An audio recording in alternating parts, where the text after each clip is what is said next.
О работе на Приполярном Урале артели Печора в Коми до сих пор вспоминают как о чем-то удивительном, даже по сегодняшним меркам. В 80-е предприятие гремело своими результатами на весь Союз. Впрочем, не менее успешно работали тогда и другие подразделения Туманова, уже известного к тому времени золотодобытчика-старателя.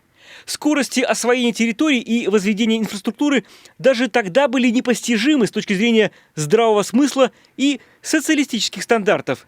Высочайшая производительность. Добыто нашими коллективами, которые это только золото, пишут около 500 тонн. Это неправда, гораздо больше. Я просто, когда все это начинаю, легко это считается. 15 крупнейших коллективов, которые созданы мною и группой ребят, которые прошли со мной от Колымы через весь Советский Союз. Это Дорвас, это Коми Республика, Урал золото. Это везде, где есть золото, там прошли мы.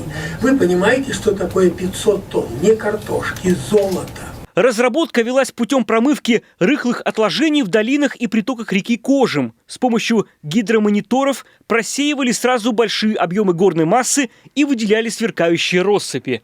Но феномен Туманова в созданной зоне комфорта, не по-советски буржуазные условия жизни и хорошее питание.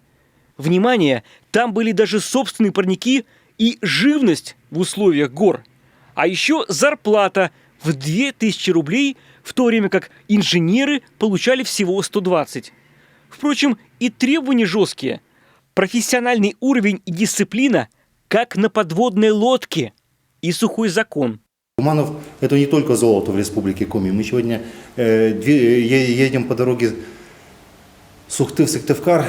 Большая часть, большие куски этой дороги были им построены в те 80-е годы. Это практически очень неплохой жилищный фонд. То тут, то там высвечивающие и в Ухте, производственные базы и в Инте. Они проложили дорогу из Инты до в горы, до вот этих рассыпных месторождений. Дорога была хорошо отсыпана. Она была предназначена для прохождения и колесного, и гусеничного транспорта. До этого дорог не было. Тогда только вертолет, только трактор, вездеход. И эта дорога и в настоящее время она является основной. Как и в работе, в жизни Вадима Ивановича не было середины. Необычайных вершин он достиг после 8 лет мельницы ГУЛАГа. Жернова системы в буквальном смысле не оставили живого места на молодом парне. 20-летнего моряка арестовали по печально известной 58-й статье. Как он тогда говорил, любил стихи Есенина, а надо было Маяковского. Казалось, это недоразумение, и его вот-вот должны освободить. Но не случилось. Туманов не мог с этим смириться. В результате 8 побегов срок заключения вырос до 25 лет. Я так раз ногу в дверь, я говорю, подожди, стоит казах-охранник. Что подожди? Я говорю, подожди. Я говорю, больной. Он говорит, больной лежал в больнице. Но я вижу, что мне ничего не остается делать. Я этого охранника выпрыгнул. И тут на меня сразу собаку натравили. Собака одна здоровая поймала охранника большого какой-то, который ко мне кинулся, за шубу его крутанула, а вторая меня за ногу. Ну, автоматчики же кругом. Я собаке между ухом и глазом врезал, она упала на лапы, визжит. Здесь стрельба кругом, под ноги. Ну, вообще вся зона там вылетела.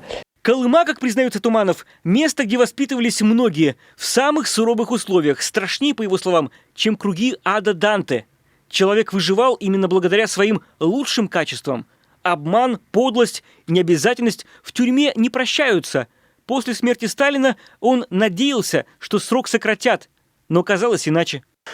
Поднимается председатель правления Тимофеев и говорит, мы освобождаем вас со снятием судимости, с твердой верой, что вы войдете в ряды людей, строящих светлое будущее. Я задурел.